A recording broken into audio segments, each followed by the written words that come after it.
हाय, मेरा नाम doctor NK. Sharma है। आज हम बायोलॉजी का एक बहुत इंपॉर्टेंट चैप्टर क्लास 11th का स्ट्रक्चरल ऑर्गेनाइजेशन इन एनिमल्स को डिस्कस करेंगे और जो स्पेसिफिक टॉपिक मैं आपको आज पढ़ा रहा हूँ that will be animal histology. Animal histology में we will study what are the various type of tissues which are seen in the animal world. तो इस क्वेश्चन को आप इस टॉपिक की इंपॉर्टेंस को आप समझिए कि इस टॉपिक से कम एक क्वेश्चन नीट एग्जाम में जरूर आएगा।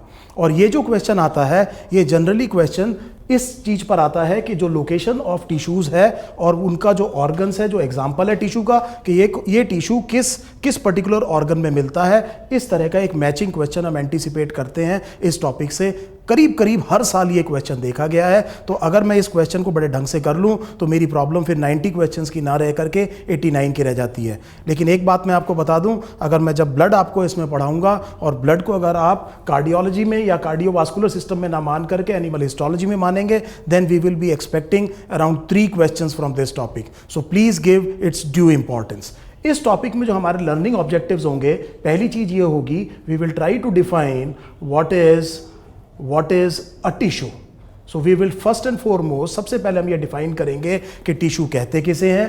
नंबर 2 हम ये देखेंगे कि ये जो ब्रांच है मेडिसिन की जिसे आप हिस्टोलॉजी कहते हैं, इसका क्या मतलब है और इसको मेडिकल प्रैक्टिस में इतनी इंपॉर्टेंस क्यों है इसकी, और किस तरह से कैंसर जैसे रोगों को डायग्नोसिस के लिए हिस्टोलॉजी बहुत इंपॉर्टेंट ब्रांच बन जाती है। नंबर 3 हम ये देखेंगे कि एनिमल वर्ल्ड्स में कितनी तरह के टिश्यूज़ हैं। What are the type of tissues that are seen in animal worlds? This will be a very important part of the chapter.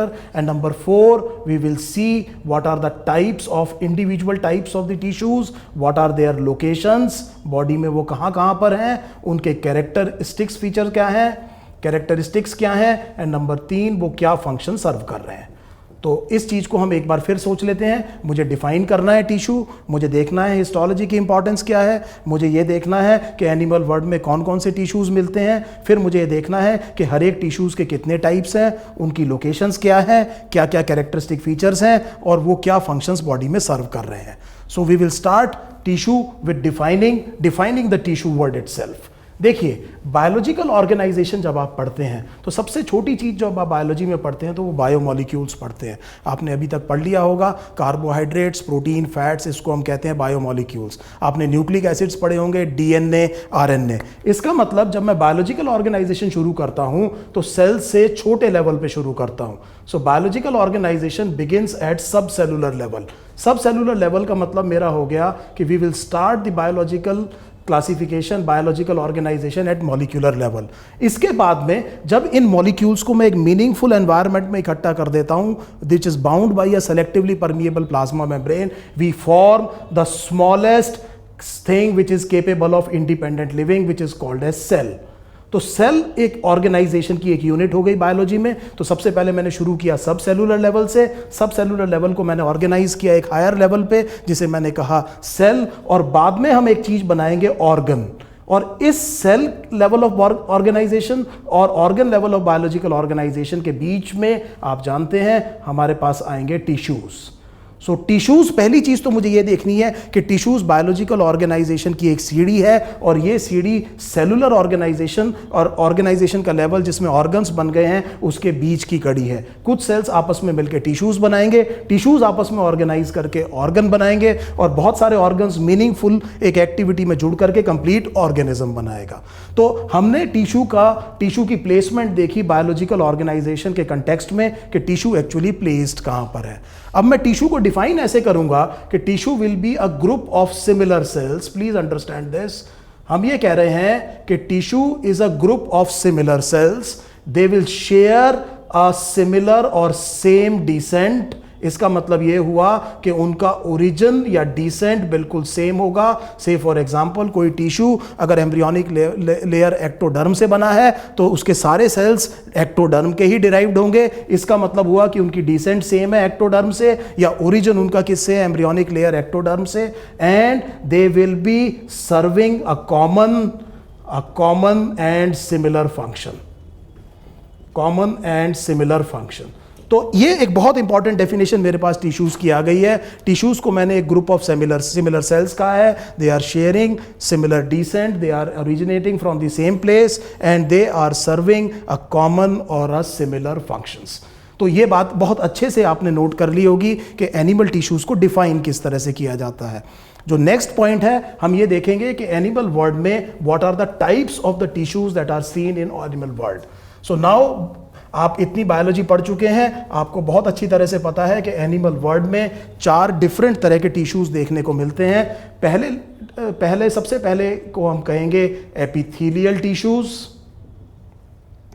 सो पहला टिश्यू जो हम देख रहे हैं एनिमल वर्ल्ड में, that will B epithelial tissue. इसको हम बार बार इस शब्द से बोलेंगे, epithelium. Number 2 will be the connective tissue, and number 3 would be the muscle, and number 4 would be the nervous tissue.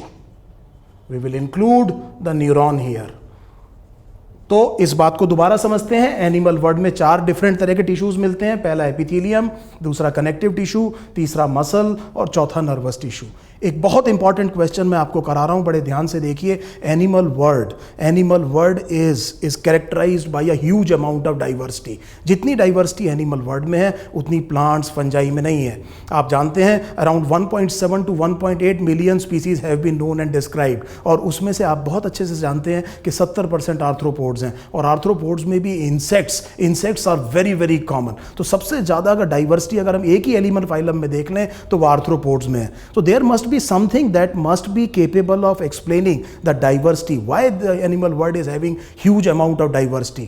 Now look at these 2 tissues, the tissue of muscle and the nervous tissue. Now please remember, they are self-excitable, which means that they can generate impulse, and therefore you can see the muscle will be able to contract and the nervous tissue will be able to control the muscle, so that the muscle is able to contract according to our wishes sometimes, and sometimes not according to our wishes. Now if you closely monitor what I am trying to say, ये 2 tissues locomotion को possible बनाएंगे।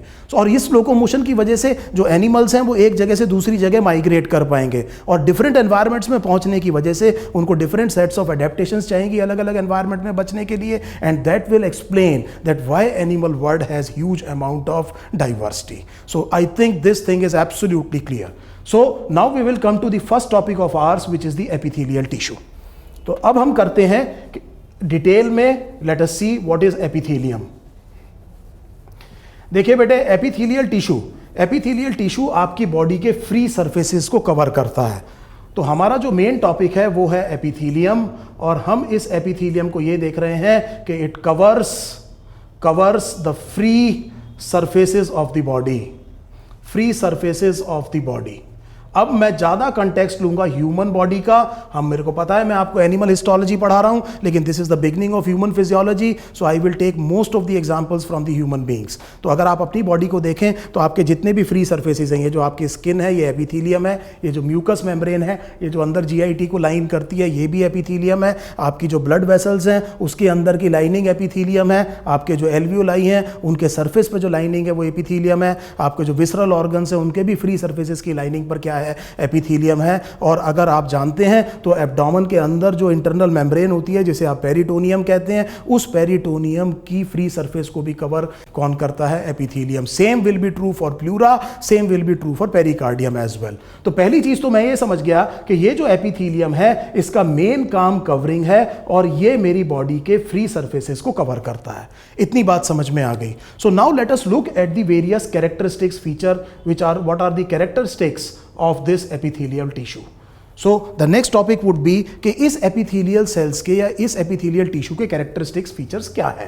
पहली चीज ये समझिए कि अगर आप हिस्टोलॉजी की बात करेंगे तो जब भी मैं एपिथेलियम बनाऊंगा तो इनकी ओरिएंटेशन इस तरह से है कि दे हैव 2 सरफेसेस। एक सरफेस को हम कहेंगे एपिकल और एक को हम कहेंगे बेसल।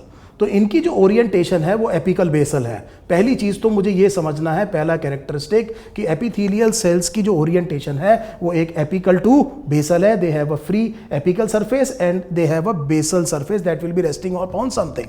तो ये बात मेरे को अच्छे से समझ में आ गई कि इस सेल का एक एपिकल और एक बेसल सरफेस है। ये मैं क्यों बार बार बता रहा हूं, क्योंकि इस एपिकल सरफेस को हम कई जगह पर we will throw it into folds and this will be forming microvilli, तो जिसे आप ब्रश बॉर्डर्ड एपिथेलियम कहते हैं। तो हम ये देखेंगे कि हम इस एपिथेलियम को जब फोल्ड्स में थ्रो कर देंगे तो ये एब्जॉर्प्टिव सरफेस एरिया को काफी ज्यादा इंक्रीज कर देगा। इन फोल्ड्स को हम कहेंगे microvilli. That will be possible because of the apical basal orientation. Number 2, इस एपिकल सरफेस पे हम कुछ अपेंडेजेस भी लगा सकते हैं और ये cells they may be ciliated as well.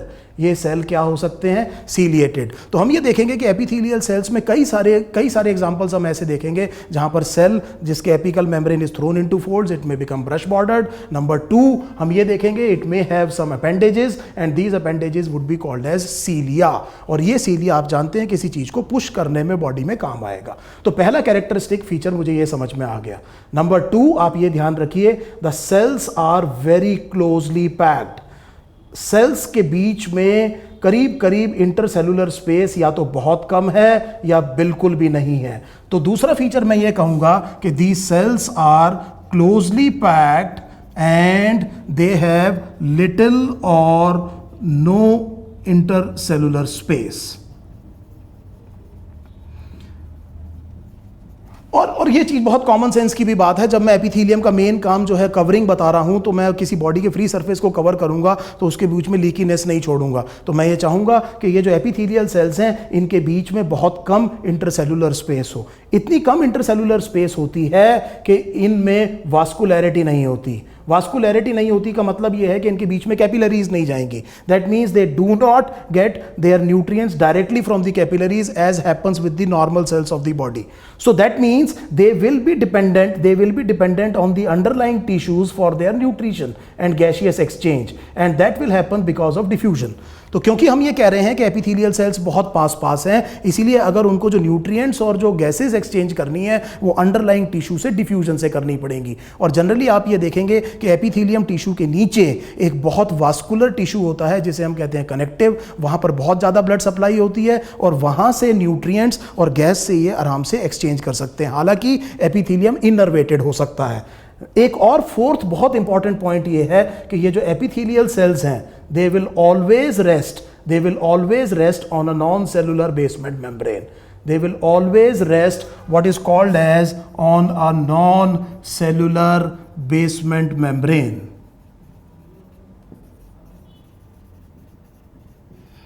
ये जो नॉन सेलुलर बेसमेंट मेम्ब्रेन है, इसमें नॉन सेलुलर शब्द का मतलब समझिए, it is made up of fibrous tissue. यहाँ पर फाइबर्स डिपॉजिटेड होंगे, तो इसका मतलब इसकी सपोर्ट नीचे जो बेसल सपोर्ट है वो कनेक्टिव टिश्यू से है, और ये जो बेसमेंट मेम्ब्रेन है इसके ऊपर ये सेल रेस्ट करेगा और इस बेसमेंट मेम्ब्रेन के अक्रॉस चीजें इसके साथ में डिफ्यूज करेंगी। तो मैं फिर आपको 4 कैरेक्टरिस्टिक्स एपिथेलियम सेल्स के बता रहा हूं। पहला, apical basal orientation. Number 2, very closely packed with little or no intercellular space. Number 3, there is lack of capillaries in between them and therefore they depend on diffusion from the underlying tissues for nutrients as well as gaseous exchange. And fourth, they always rest on a non-cellular basement membrane.